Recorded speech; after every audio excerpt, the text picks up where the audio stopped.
आज मैं आपको जो है क्लास 10 की मैथमेटिक्स के जो एक्सरसाइज 3 है, pair of linear equations with two variables, इसके जो इसमें क्या क्या चीज़ें इंपॉर्टेंट है वो बताऊंगी।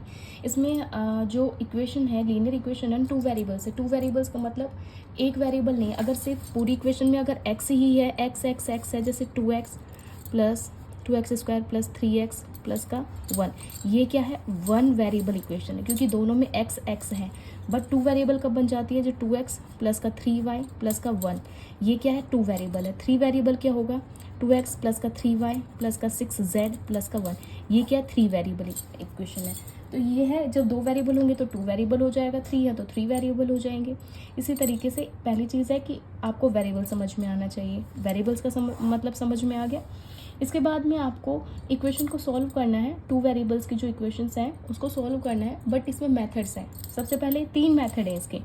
एक है हमारा graphical method, methods of solving pair of linear equations. आपके पास में 3 मेथड है, 1 2 3।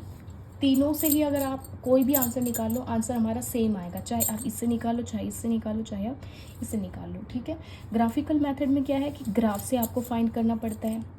सब्स्टिट्यूशन मेथड में यह है कि एक इक्वेशन से निकालेंगे वैल्यू को, पहले टेम्पररी वैल्यू निकालेंगे पहली इक्वेशन से, लेकिन कभी भी टेम्पररी वैल्यू को जिस इक्वेशन से निकालते हैं उस इक्वेशन में कभी भी पुट नहीं करते। इसका एक सबसे इम्पोर्टेंट चीज़ ये है सब्स्टिट्यूशन में कि जिस इक्वेशन से हम टेम्पररी वैल्यू निकालेंगे, एक्स या वाई किसी की भी निकाल लो, क्योंकि एक साथ कभी भी एक्स और वाई फाइंड नहीं होते, इसलिए हम पहले क्या करते हैं कि टेम्पररी वैल्यू निकालते हैं किसी भी इक्वेशन से, चाहे फर्स्ट हो चाहे सेकंड हो।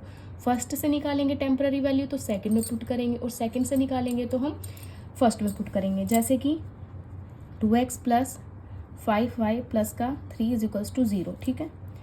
2x, अब इसमें से आप कोई भी जो है या तो x फाइंड कर लो या y, चलो हम x को फाइंड करते हैं। तो ये जो x को फाइंड करेंगे तो बाकी सब चीज़ें चली जाएंगी राइट साइड में, इक्वल के राइट साइड में। तो ये माइनस का 5y हो जाएगा, ये माइनस का 3 हो जाएगा। दूसरी चीज़, हमें सिर्फ अकेला x फाइंड करना है, तो हम क्या करेंगे, यहाँ पर हमें सिर्फ x की जो है वैल्यू निकालनी है, टेम्पररी वैल्यू निकालेंगे इक्वेशन फर्स्ट से, ठीक है। और सेकंड इक्वेशन अभी बता दूंगी मैं आपको। यहाँ पे ये जो मल्टीप्लाई के इधर आकर के किसका बन जाएगा, डिवाइड का। तो टेम्पररी वैल्यू निकल के आ गई एक्स की, -5y माइनस का 3 डिवाइडेड बाई 2। इक्वेशन सेकंड है हमारे पास में 5x प्लस का 2y इज इक्वल्स टू 6। ये हमारी इक्वेशन है सेकंड। अब ये ध्यान रखना, अब हमने ये बेटा, जब भी हमारे वेरिएबल साथ में दिखेंगे तो इसका मतलब ये हमारी टेम्पररी वैल्यू है, क्योंकि x की अगर x इज इक्वल्स टू 2 आ जाए आंसर में तो ये हमारी फिक्स वैल्यू हो गई, बट ये हमारी टेम्पररी वैल्यू है। इस इक्वेशन से निकालेंगे तो इसको हम पुट करेंगे दूसरी इक्वेशन में, ठीक है। ये होता है इसका मतलब, सब्स्टिट्यूट करने का मतलब होता है कि सब्स्टिट्यूट कर दिया हमने। जैसे चाय की जगह पे हम कॉफ़ी को इस्तेमाल कर सकते हैं, ऐसे हमने इसकी जगह पे इसमें पुट कर दी, इससे निकाला दूसरे में पुट कर दिया। इससे हमारी क्या होगी कि एक फिक्स वैल्यू, एक जो परमानेंट वैल्यू जो होती है वो निकल के आ जाएगी, ठीक है। ये इसका फ़ायदा है। तीसरा है एलिमिनेशन मेथड। एलिमिनेशन मेथड का मतलब होता है किसी भी इक्वेशन से, यहाँ पे सपोज करो 2x प्लस का 3y प्लस का इज इक्वल्स टू 9।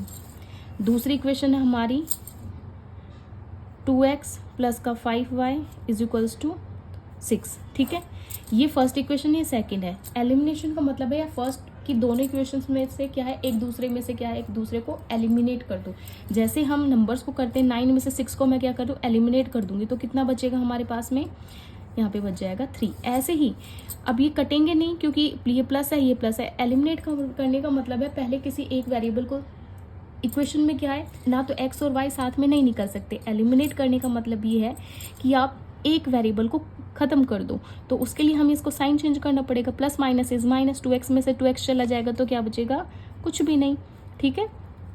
फिर इस सब को हम एडजस्ट करके एक वैल्यू y की निकल के आ जाएगी। तो y की वैल्यू जब निकलेगी तो वो क्या होगी, हमारी एक फिक्स वैल्यू होगी। तो y की जो वैल्यू निकलेगी वो हमारी फिक्स वैल्यू निकल के आएगी, ठीक है। इससे हम फिर x की वैल्यू भी किसी भी इक्वेशन में पुट करके निकाल सकते हैं। तो ये हो गया हमारा एलिमिनेशन मेथड। दोनों मेथड समझ में आए। सब्स्टिट्यूशन जो मेथड है, सब्स्टिट्यूशन मेथड है, उसके अंदर हम एक इक्वेशन से टेम्पररी वैल्यू निकालेंगे, दूसरे में पुट करेंगे, और उसके बाद में हम फिर चाहे अगर हमारे पास में एक्स और वाई की एक फिक्स वैल्यू आ जाती, फिर आपको किसी भी इक्वेशन में पुट करो आंसर हमेशा सेम आएगा, ठीक है। तीसरी चीज़ है, तीनों मेथड से सेम आंसर निकलेंगे, और उसको चेक करने के लिए हमारे पास में A1 A2 B1 B2 C1 C2 है। अगर पहला केस, अगर ये दोनों इक्वल नहीं होते हैं, तब हमारे पास इस केस में क्या निकलेगा, जब हमारे A1 A2 और B1 B2 both are not equal, तो यहाँ पे एक जो है सॉल्यूशन निकले, वो होगा यूनिक सॉल्यूशन। यूनिक सॉल्यूशन इसका मतलब x और y की एक एक बार ही सिर्फ वैल्यू निकलेगी। जैसे सपोज करो x इज इक्वल्स टू 2, ठीक है, इज इक्वल्स टू 5, ये कुछ भी निकल सकती है, ठीक है। इसका मतलब एक एक बार ही निकलेगी सिर्फ, ये बार बार नहीं निकलेगी। तो ये हो गया हमारा x और y की वैल्यूज। तो ये होता है यूनिक सॉल्यूशन, मतलब वन सॉल्यूशन। क्या होता है इसका मतलब, वन सॉल्यूशन। इसमें कौन सी लाइंस होती हैं, इसमें आती है इंटरसेक्टिंग। अगर ग्राफ देखा जाए तो ग्राफ में हमारी इंटरसेक्टिंग लाइंस बनेगी, तो इंटरसेक्ट करेंगे दो लाइन एक दूसरे को, अगर क्रॉस करके जाती है तो एक पॉइंट निकलेगा, उससे x और उससे y की वैल्यूज निकल के आ जाएगी, ठीक है। इसमें कौन सी लाइंस होगी, इंटरसेक्टिंग लाइंस, ठीक है, इंटरसेक्टिंग लाइंस और वन सॉल्यूशन, ठीक है। आया समझ में। सेकंड केस बनता है A1 A2 B1 B2 C1 C2। यहाँ पर कौन सी लाइंस बनेगी, अब ये सेकंड केस है, ये हमारा फर्स्ट केस था, ये सेकंड केस है। इसमें हमारा A और B1 तो मिलेंगे, एक दूसरे के इक्वल होंगे, बट यहाँ पे B और C जो है इक्वल नहीं होंगे, B1 B2 C1 C2 जो है बराबर नहीं होंगे, इक्वल नहीं होंगे। तो यहाँ पर कौन सा केस बनेगा, नो सॉल्यूशन, मतलब कोई भी सॉल्यूशन नहीं निकलेगा। और लाइंस कौन सी होगी, पैरेलल लाइंस होंगी। पैरेलल लाइंस का मतलब आप समझ ही गए होंगे, ये ग्राफ है, ग्राफ के अंदर कोई लाइन एक ऐसे जा रही है, एक लाइन है, जब ये एक दूसरे को इंटरसेक्ट ही नहीं करेंगी किसी भी पॉइंट पे, मतलब ये बढ़ती चली जाएंगी, किसी भी लिमिट तक ये बढ़ती चली जाएंगी, कहीं पे भी मिलेगी नहीं, तो क्या वहाँ पे एक्स और वाई निकलेगा, नहीं निकलेगा, कभी भी पॉसिबल नहीं है। तो इसमें निकलेगा नो सॉल्यूशन, ठीक है। तीसरा केस आता है हमारे पास में A1 A2 B1 B2 C1 C2। इसमें ये तीनों ही इक्वल है, यहाँ पे बनेंगी।